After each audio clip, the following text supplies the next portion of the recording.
Bom, então, olá a todos, meu nome é Adriane Pimenta da Costa Val e eu vou apresentar para vocês a palestra Atualização no Diagnóstico e Manejo das Dermatofitoses em Cães e Gatos. Bom, as dermatofitoses, elas são dermatopatias muito comuns nos animais de companhia. E o que fazem delas doenças especiais? Elas têm uma apresentação clínica bastante pleomórfica, então não há aquilo de uma lesão redondinha, quer dizer que é dermatofitose, tá? Muitos animais, principalmente gatos, são assintomáticos, né? São carreadores assintomáticos da doença. É uma doença contagiosa, tá? Bastante contagiosa, e é uma zoonose. Existem, né, algumas categorias de dermatófitos, e os mais comuns para a gente aqui são aqueles zoofílicos, tá? Quer dizer que tem tropismo pelos animais, que são o Microsporum canis e o Trichophyton mentagrophytes, e o geofílico, que é o complexo Microsporum gypsum, que não tem tanta importância aqui para a gente na clínica médica de pequenos animais. O que a gente tem que entender é que esses fungos, eles são pleomórficos, eles adquirem várias formas dependendo de onde estão. Então, na natureza, eles estão em forma de artrosporos, que são pequenos esporos, tá? Nós vamos ver daqui a pouco, bem pequenininhos e arredondados, que são também chamados de artroconídeos, tá? Ou microconídeos. E também por hifas septadas. Os macrosporos ou macroconídeos, eles aparecem apenas na cultura. Isso eu estou falando, pessoal, dos dermatófitos. Outros fungos se comportam de forma diferente. Os dermatófitos, eles só apresentam macrosporos, aquelas estruturas maiores, septadas, em forma de fuso, na cultura. Na natureza, eles só apresentam artrosporos e hifas. Bom, então aqui, gente, seria, né, achei essa fotografia aqui, bem bonita, tá, colorida.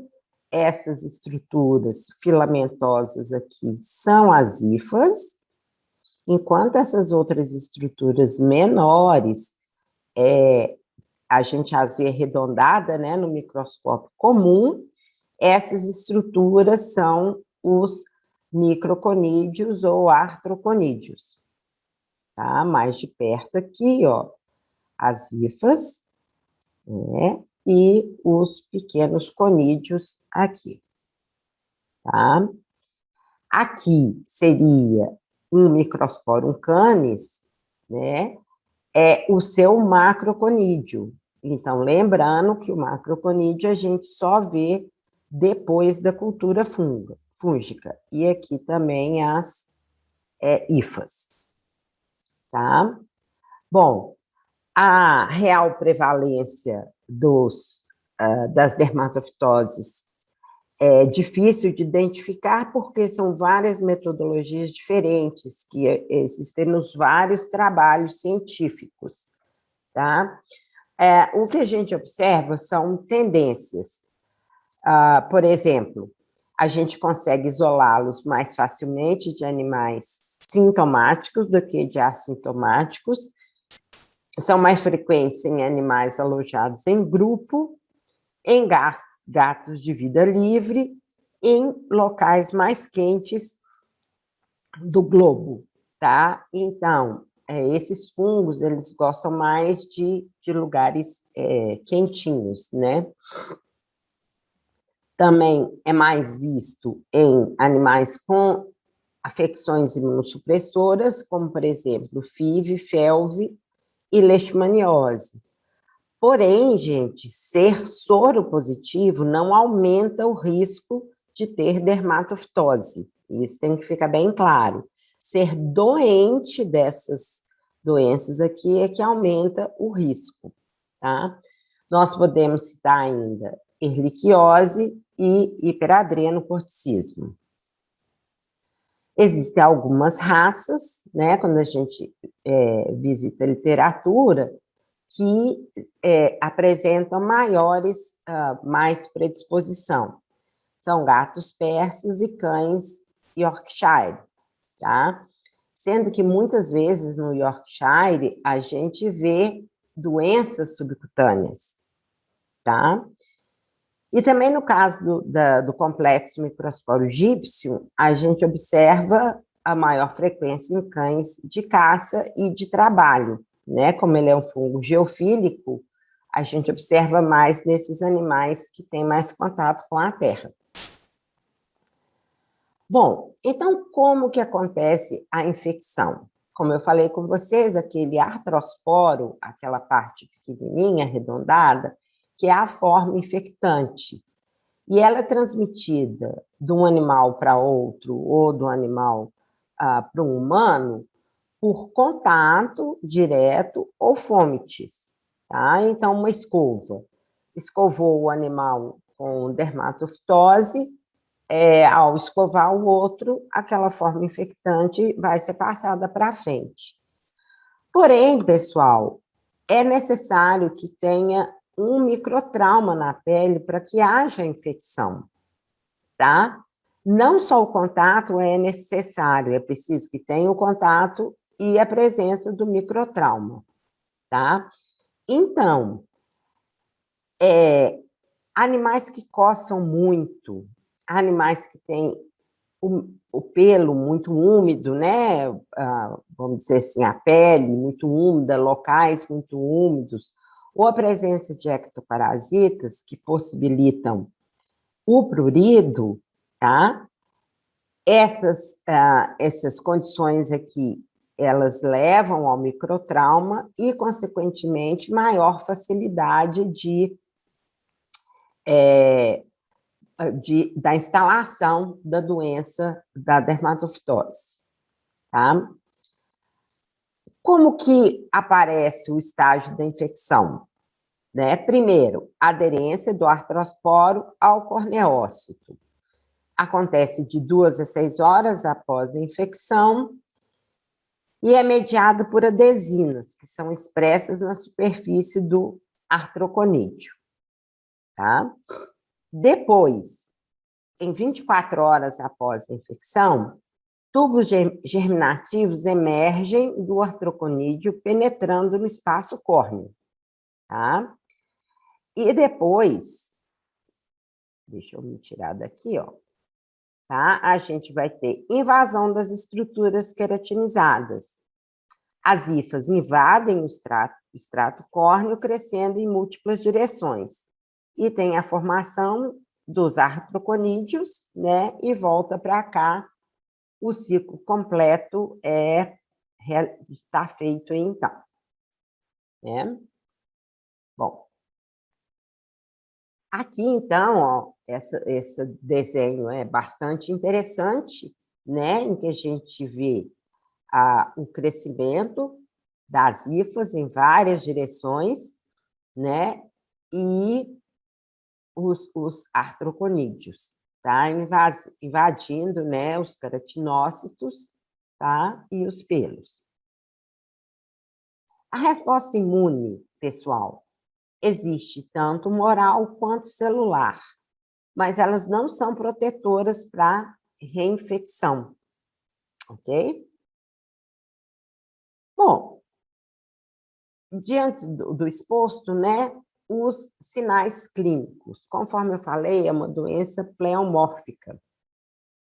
Ela não tem sinais patognomônicos certinhos, tá? O que a gente pode esperar, como é uma doença que ataca as estruturas queratinizadas, tá? O que a gente pode esperar são estruturas advindas disso aí, são lesões advindas disso aí.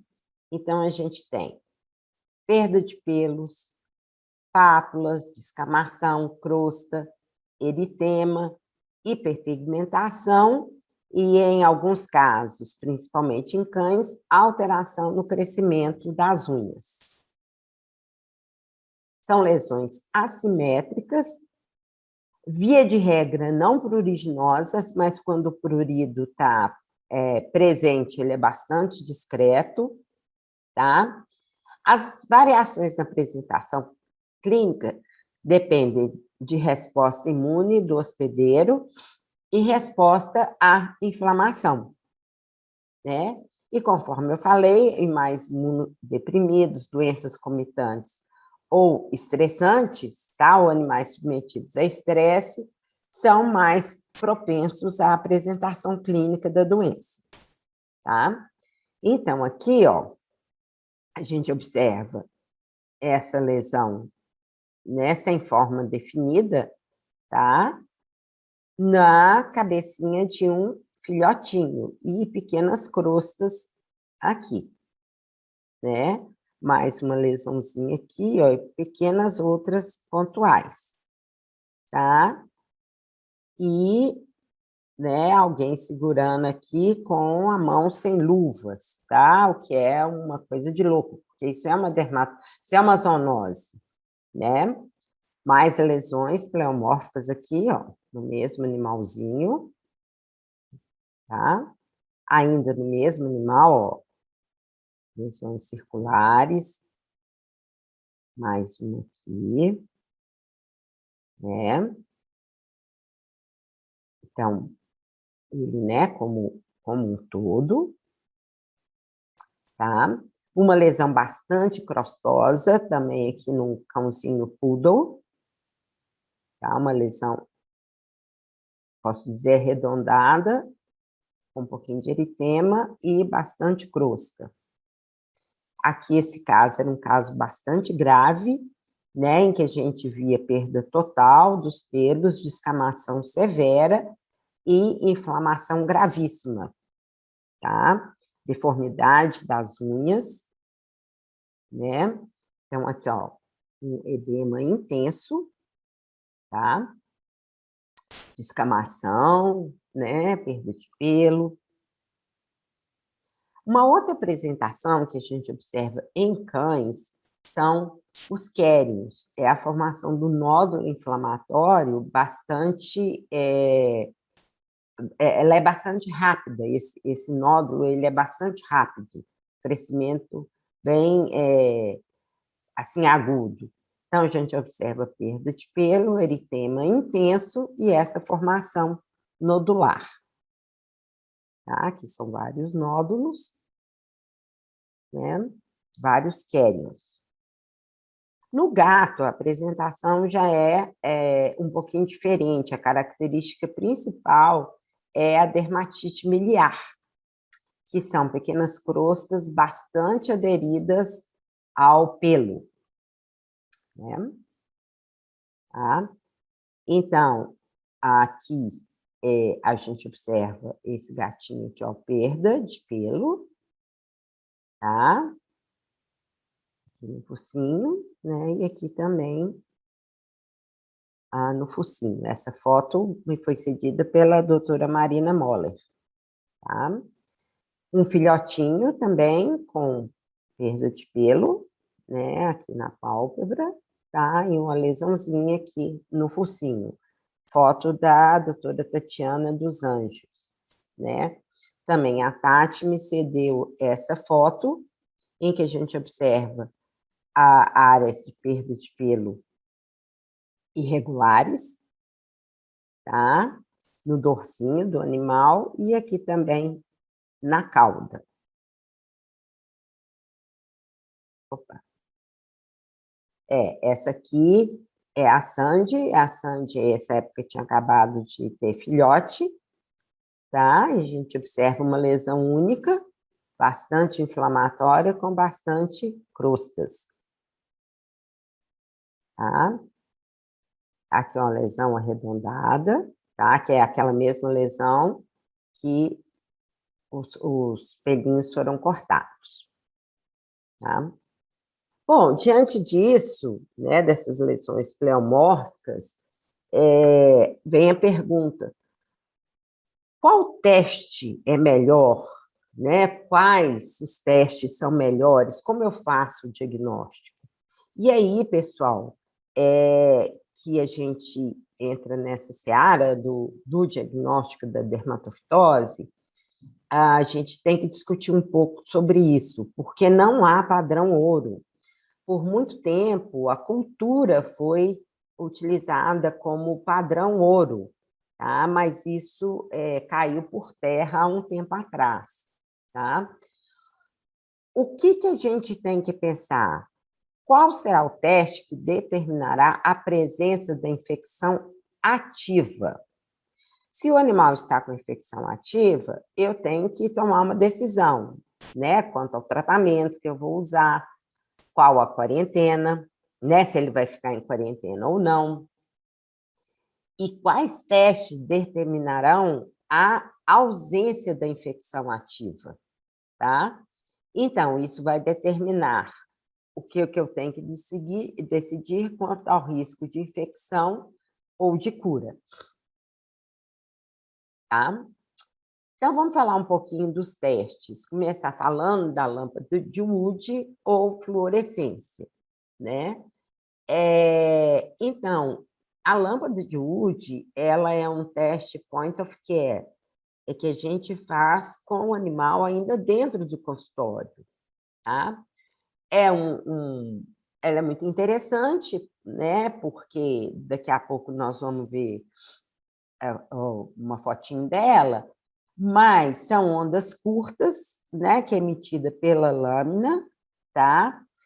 São absorvidas e ondas longas são emitidas, e essas ondas longas que a gente vê, tá? Ela é apenas o Microsporum canis, emite é capaz de fazer essa fluorescência, tá? Mas o que acontece? A grandíssima maioria das infecções em animais são por Microsporum canis, e o que facilita, então, muito a gente, tá? Quem que faz essa fluorescência? É uma substância chamada pteridina, que é resultante da infecção, tá? Então, diferentemente do que se pensa, não é o artroconídeo que fluoresce, tá? Ou outro material infectante, IFA, por exemplo, né? É a pteridina, tá certo? Então, a lâmpada de Wood positiva, a fluorescência positiva, ela vai me falar que tem pelo infectado ali, né? Então, essa aí, ó, é uma foto, né, da lâmpada de Wood, ou luz de Wood, ela é muito utilizada em dermatologia veterinária e dermatologia humana, tá? Aqui, ó, nesse cãozinho, a gente pode observar, olha, tem umas partezinhas aqui mais brilhantes, tá? O pelo infectado, o pelo que está infectado, ele produz uma luz verde maçã, tá? Aqui, ó, tá melhor detalhado, aqui também, ok? Então, a gente vai ver que outras substâncias, tá? Às vezes, vou falar mais para frente disso, do falso positivo, eles não emitem essa fluorescência bonita, verde-limão. Ó, desculpe, verde-maçã, né? Aqui, ó, a gente observa, tá? A lesão, né? E os pelos infectados, ok? Aqui aquele gatinho, né, que eu tinha mostrado, e com essa fluorescência aqui bem bonita, bem importante, né? Bom, por muitos anos, a lâmpada de Wood foi relegada a segundo plano por vários mitos, tá? E vários estudos foram feitos tentando, né, esclarecer essas verdades, tá? E a partir desses estudos, a gente tem visto que a lâmpada de Wood ela pode ser bastante utilizada, tá? Então, quem são esses mitos? Menos de 50% das cepas de Microsporo canis florescem. Não, várias cepas de Microsporo canis florescem, tá? Quase todas elas. Nem todas as cepas florescem em todos os gatos, tá?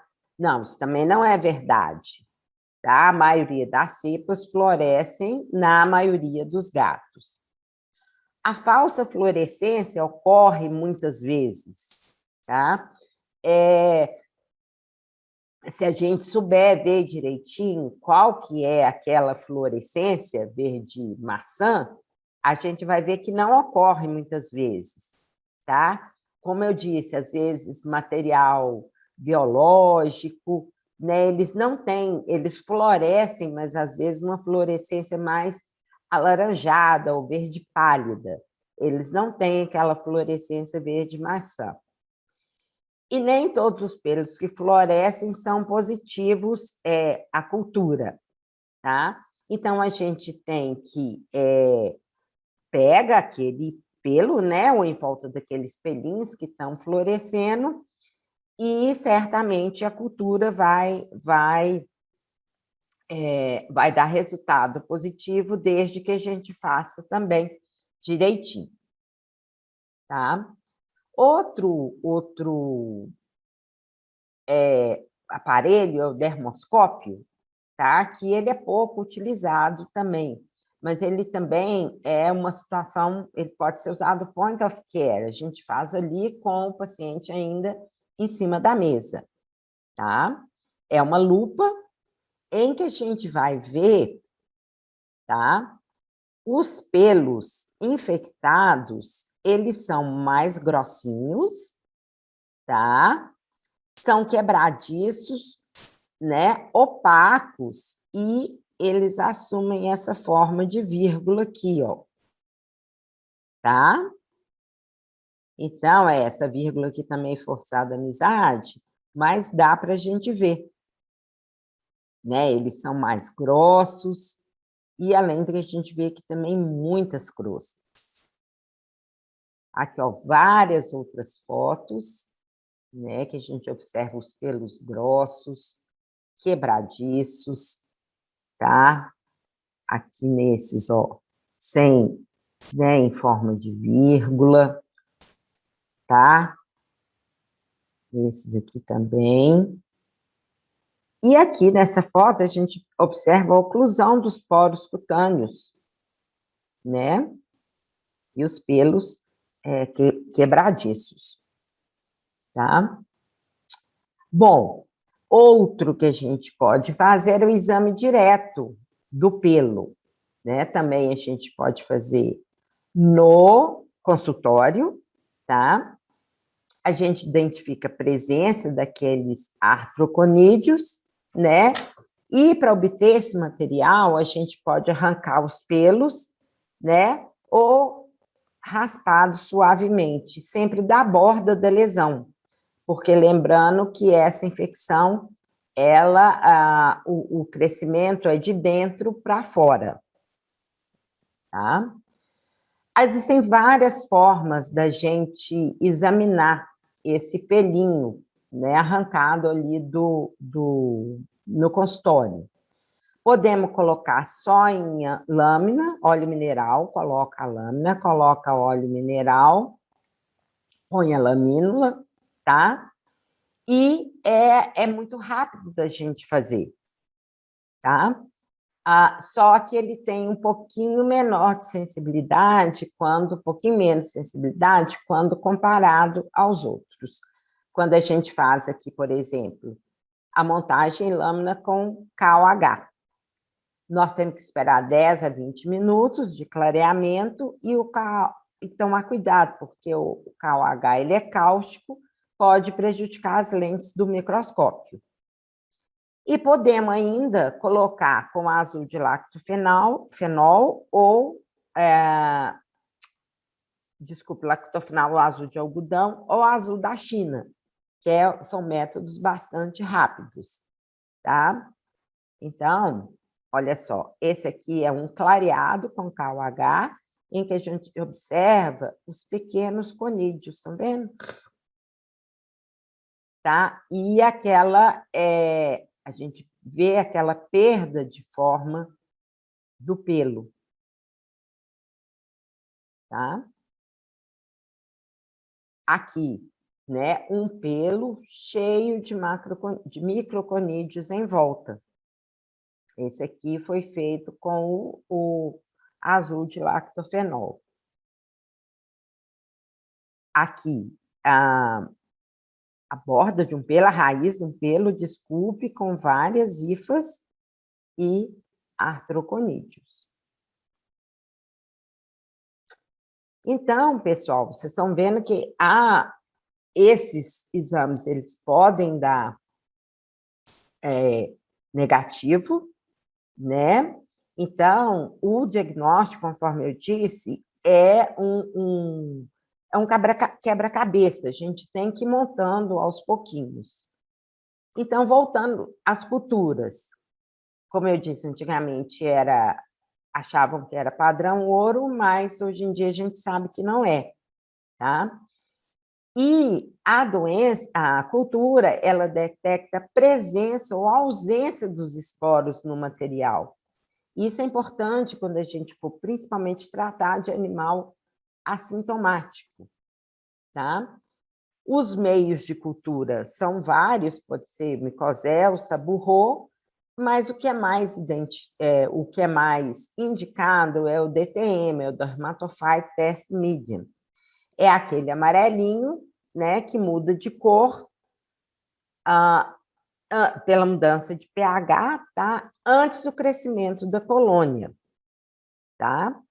Então, nesses outros meios aqui, a gente tem que, às vezes, esperar 30 dias, né, para falar que é negativo e dar o crescimento da cultura, né? O DTM, não, mais ou menos com 5 dias, ele pode mudar de cor e a gente fala, olha, tem dermatófito aí. Só que com muito cuidado, que os contaminantes também podem mudar a cor do meio, tá? Então, você tem que esperar mais um pouquinho para você fazer uma lâmina da cultura e ver, né, se aquele é um dermatófito mesmo ou se é um contaminante. Via de regra, a colônia do dermatófito ela é clara, é cotonosa, branquinha, tá? E as dos contaminantes, elas são mais escuras. Tá? Então, aqui, ó, o material, tá? O pelinho colocado aqui no DTM, tá? E aqui, depois eu vou mostrar para vocês a cultura, o crescimento.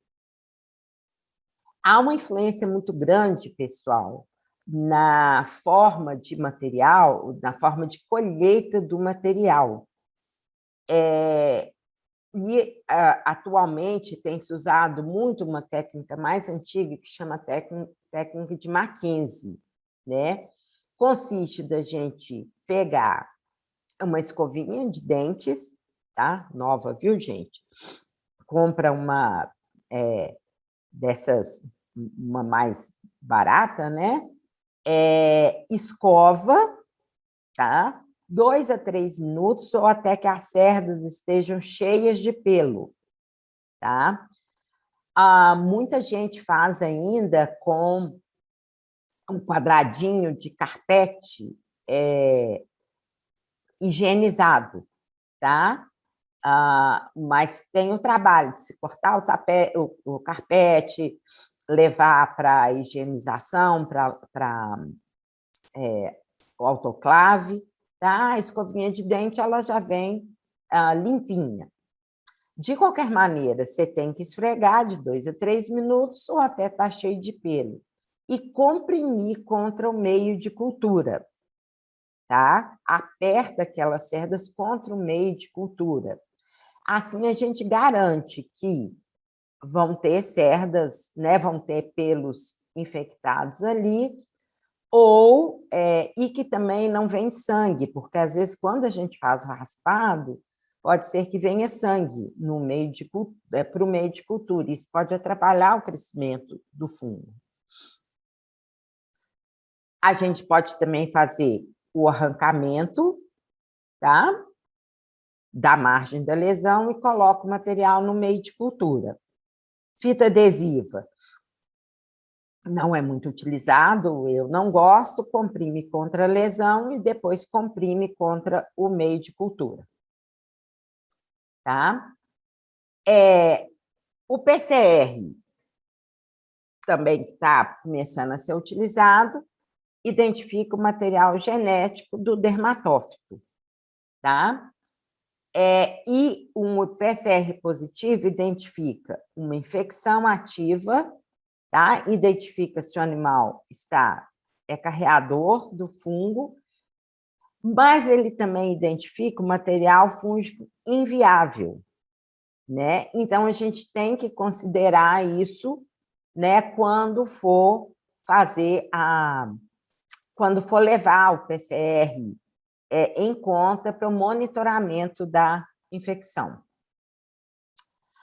A biópsia, ela não é utilizada como rotina, né?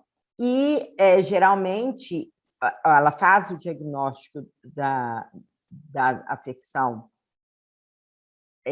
fúngica em afecções nodulares, como Carium, né, pseudomicetomas e micetomas. As colorações utilizadas são PAS e o Grocô, e, conforme, né, eu disse, ela é encontrada em amostras com outras suspeitas clínicas, tá? Geralmente são achados, tá? Então, aqui, ó, que eu tinha prometido, né, a lesão, o meio de cultura, o DTM, né, já virado para vermelho, né, e com a doença com a infecção dermatófita, a colônia, né, branquinha, e os pelinhos aqui. Bom, e agora o tratamento, tá?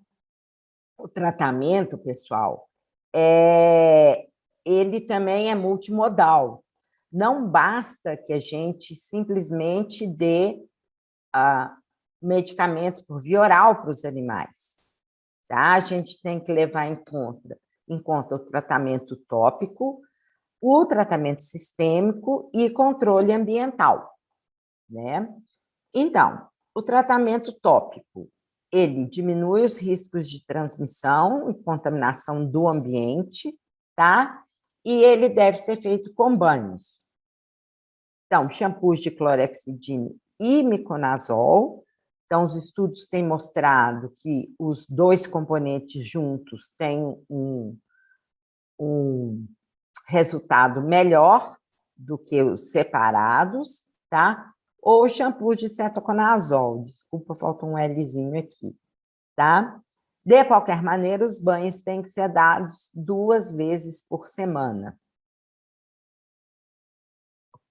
Às vezes, quando as lesões são bastante focais, a gente pode usar clotrimazol ou miconazol. E lembrando que o tratamento tópico, ele é coadjuvante, mas ele também não pode ser único, como o tratamento sistêmico não é único.